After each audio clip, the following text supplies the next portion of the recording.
বাংলাদেশের ভালো করতে চাইলে আপনি হয় মরবেন নাইলে বেজ্জত হবেন। আর মনে হয় কোন একটা আমার হওয়ার সময় আর কাছাকাছি। আমার মেয়ে আমার বলে তোমাকে নাকি থ্রেট দিছে কে? আমি বলছি হ্যাঁ, আমি তো গুড ওয়ার্ক করি, এই জন্য ব্যাড পিপলরা আমারে হুমকি দিছে। সে আমারে বলে there must be a line between good work and stupidity. Barrister সুমনকে দুনিয়া থেকে সরিয়ে দিলে কাদের লাভ হবে, আর কারাই বা ব্যারিস্টার সুমনকে দুনিয়া থেকে সরিয়ে দেওয়ার জন্য উঠে পড়ে লেগেছে? আওয়ামী লীগের সমর্থিত একজন সংসদ সদস্য হওয়ার পরও মৃত্যুর ঝুঁকিতে ব্যারিস্টার সুমন। ঝিনাইদহের 4 আসনের সংসদ সদস্য আনোয়ার আজিমের নির্মম হত্যাকাণ্ডের পর এবার ব্যারিস্টার সুমনকে হত্যার হুমকি দিয়েছে বারাটের সন্ত্রাসীরা। একটা কন্ট্রাক্ট কিলার যারা হায়ার করা হয়েছে তারা নাকি অ্যাক্টিভ। তার বক্তব্য অনুযায়ী সে বলে যে আমি নিজেও ওই কিলার গ্রুপের মেম্বার ছিলাম, যখন আপনার নামটা আসবে আপনাকে হত্যা করতে হবে, তখন আমি বলছি যে না, আমি এটা পারবো না, কারণ উনি ওই লোকটা সিলেটি, সে আমার কাজকর্ম সম্পর্কে জানে, এই জন্য সে কোনোভাবে রাজি হয় নাই। ব্যারিস্টার সুমনকে দুনিয়া থেকে সরিয়ে দিলে লাভবান হবে অনেকে, যার মধ্যে সবথেকে বেশি লাভবান হবে ব্যারিস্টার সুমনের নিজ আসনের রাজনৈতিক প্রতিপক্ষদের। কারণ ব্যারিস্টার সুমন নিজ এলাকায় এতটাই জনপ্রিয় হয়ে উঠেছে, ব্যারিস্টার সুমন যতদিন থাকবে ওই আসনে এমপি হিসেবে ব্যারিস্টার সুমনকে ছাড়া অন্য কারো কথা কল্পনা করাই কঠিন। 5 বছরের জন্য মানুষ এমপি হয়, কিন্তু আমি 5 বছরের জন্য আসি নাই। আমি আগামী প্রজন্ম, আমার পরবর্তীতে যারা আসবে, তাদেরকে যেন একটা বসবাসযোগ্য চুনারঘাট মাধবপুর উপহার দিতে পারি, এই কারণে আপনাদের সামনে আসছি। আগামী 5 বছর চুনারঘাট মাধবপুরের উন্নয়নের ইতিহাস বদলে দেওয়ার মিছিলে গেল দ্বাদশ জাতীয় সংসদ নির্বাচনে আওয়ামী লীগের প্রতিমন্ত্রী মাহবুব আলীকে 1,98,000 ভোট পেয়ে পরাজিত করেছেন ব্যারিস্টার সুমন, যেখানে মাহবুব আলী পেয়েছেন মাত্র 47,000 ভোট। আমার প্রতি যে মানুষের প্রত্যাশা, এই প্রত্যাশা পূরণ করাই হবে আমার সবচেয়ে বড় চ্যালেঞ্জ। এবং যে কষ্ট হয়েছে আমার এই নির্বাচনী প্রচারণায় বা নির্বাচনে জিততে, তার চেয়ে হয়তো অনেক বেশি কষ্ট করতে হবে আমার এই প্রত্যাশা পূরণে। ব্যারিস্টার সুমন এমপি নির্বাচিত হওয়ার পর নিজ এলাকায় উল্লেখযোগ্য অনেকগুলো উন্নয়নমূলক কাজ করেছেন, যার মধ্যে রয়েছে চুনারুঘাটে পুরাতন খোয়াই নদী পরিষ্কার করা, চা বাগানের বিভিন্ন পরিত্যক্ত যাত্রী ছাউনি নতুন করে তৈরি করা, রাস্তার ভাঙা ভরাটের জন্য প্রতিনিয়ত 2টি ট্রাক্টর নিয়োজিত রাখা, বিপুল পরিমাণ গাছ বিতরণ করা সহ এলাকার নিম্নস্তরের মানুষ থেকে শুরু করে সব শ্রেণীর মানুষের কাছে গিয়ে গিয়ে তাদের খোঁজখবর নিয়ে এমপি হওয়ার কয়েক মাসের মধ্যেই নিজ এলাকায় শক্ত অবস্থান তৈরি করে নিয়েছেন ব্যারিস্টার সুমন। দেখো দিদি, আমার যে একবারে বানাইতে বানাইতে এমপি বানাই লাইছো। হ্যাঁ কই দিদি পাইছে না? হয় পাইছে না? হ্যাঁ হ্যাঁ আচ্ছা গো দিদি নাও।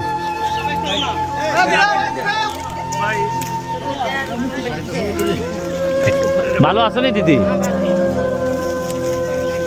নাও দিদি, আমার লাগে আশীর্বাদ রাখো যেন সারা জীবন মিষ্টি খাওয়াইতে পারি। হ্যাঁ হ্যাঁ কই রয়েছে, তোমরা খাও, তোমরা নাও। হ্যাঁ হ্যাঁ অন্য এমপিদের মতো কর্মীদের দিয়ে মানুষের সমস্যা সমাধান না করে ব্যারিস্টার সুমন সরাসরি মানুষের মাঝে গিয়ে মানুষের কথা শুনে তাদের সমস্যা সমাধান দিয়ে থাকেন। ব্যারিস্টার সুমন নিজ এলাকার রাজনীতিতে পদার্পণ করায় ওই এলাকার কতিপয় কিছু রাজনৈতিক নেতা একরকম অচল হয়ে পড়েছেন, আর যতদিন ব্যারিস্টার সুমন থাকবে তাদের রাজনীতির ভবিষ্যৎ একরকম অনিশ্চিত বলা চলে। তাই ব্যারিস্টার সুমন না থাকলে ওই সকল রাজনৈতিক নেতারাও লাভবান হবে। এছাড়া ব্যারিস্টার সুমনকে সরিয়ে দিতে পারলে লাভবান হবে দেশের ভিতরে লুকিয়ে থাকা মুখোশধারী দেশদ্রোহীরা, যেমনটা বঙ্গবন্ধু শেখ মুজিবুর রহমান, শহীদ জিয়াউর রহমান এবং জাতীয় 4 নেতা সহ অসংখ্য গুণী ব্যক্তিদেরকে দেশের ভিতরে লুকিয়ে থেকে এসব দেশদ্রোহীরা নির্মমভাবে হত্যা করেছিল।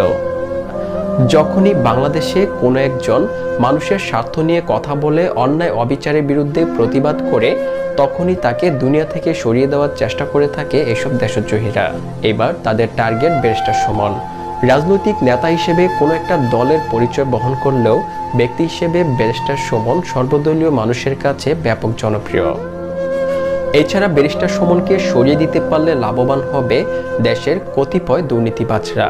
বিভিন্ন এমপি, মন্ত্রী, সরকারি চাকরিজীবী এবং পুলিশের আইজিপি সহ অসংখ্য প্রভাবশালী ব্যক্তিদের দুর্নীতির বিরুদ্ধে প্রতিবাদ করেছেন ব্যারিস্টার সুমন।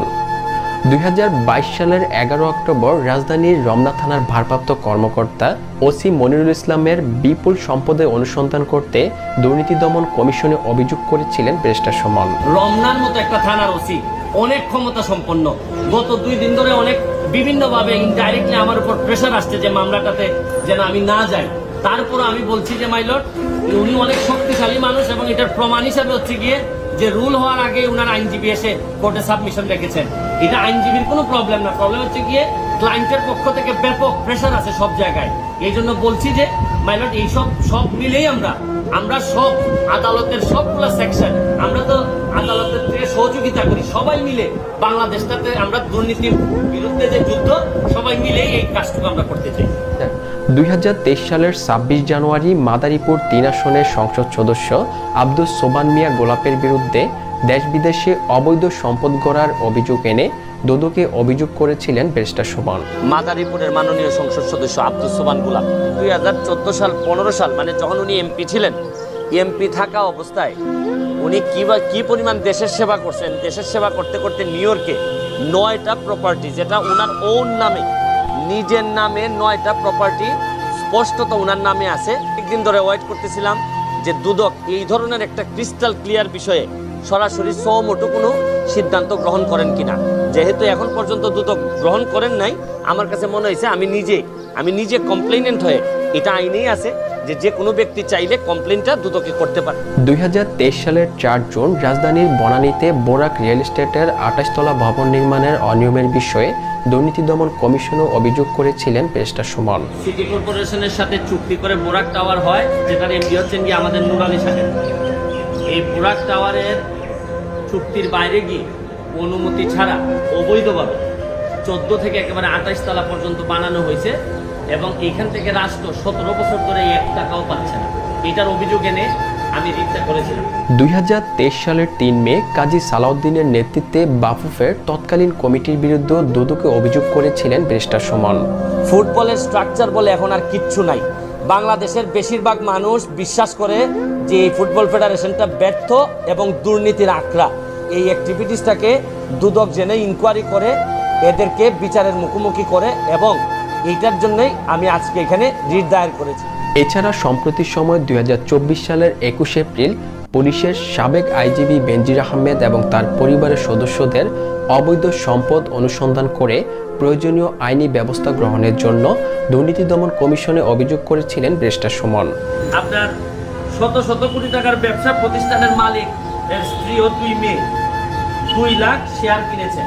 এত সম্পদের রিপোর্ট আসার পর আমি ভাবছিলাম যে আমার মনে আশা লাগবে না, দুদক নিজেই হয়তো এত বড় জিনিস দেখার পর দুদক, আবার শুনতেছিলাম দুদকের চেয়ারম্যান মহোদয় বলছিলেন যে ওনারা একটা চিন্তা ভাবনা করতেছেন, আর চিন্তা ভাবনাটা কোথায় থেমে গেছে এটা আমার জানা নাই। ছোট বয়সে বাবাকে হারিয়ে 6 ভাই বোনের মধ্যে সব থেকে ছোট ব্যারিস্টার সুমনের জীবনটা একটা সংগ্রামের মধ্য দিয়ে বেড়ে উঠেছে। জীবনে অর্থের চাহিদা থাকার পরও বিদেশে উচ্চবিলাসী জীবনযাপন না করে দেশের মানুষের জন্য কিছু করবেন বলে স্বদেশে থেকে যান ব্যারিস্টার সুমন। অনেক বছর ধরে তিনি মানুষের জন্য কাজ করছেন। নিজের খরচে রাস্তাঘাট ও সেতু তৈরি, দুর্নীতিবাজদের বিরুদ্ধে একের পর এক মামলা সহ সমাজে ঘটে যাওয়া বিভিন্ন অসঙ্গতি নিয়ে প্রতিবাদ করে আসছিলেন ব্যারিস্টার সুমন। এইসব কাজের মধ্যেও ব্যারিস্টার সুমনকে নিয়ে অনেকেও বেশ হাসাহাসিও করেছিলেন। এর কারণ বাংলাদেশ শুধু কথা বলার দেশ। আমরা বড় বড় কথা বলি কিন্তু কাজ করি না। আবার কেউ ভালো কাজ করলে তাকে আমরা সহ্য করতে পারি না। মানুষ যখন তাদের ন্যায্য সেবাটা পাচ্ছে ব্যারিস্টার সুমনের কাছ থেকে, এরই মধ্যে তাকে দুনিয়া থেকে সরিয়ে ফেলার জন্য উঠে পড়ে লেগেছে স্বার্থান্বেষী কিছু মানুষ। দর্শক, ব্যারিস্টার সুমনকে হত্যার হুমকির কথা শুনে আপনাদের মতামত কি? আপনাদের মতামত অবশ্যই কমেন্ট করবেন।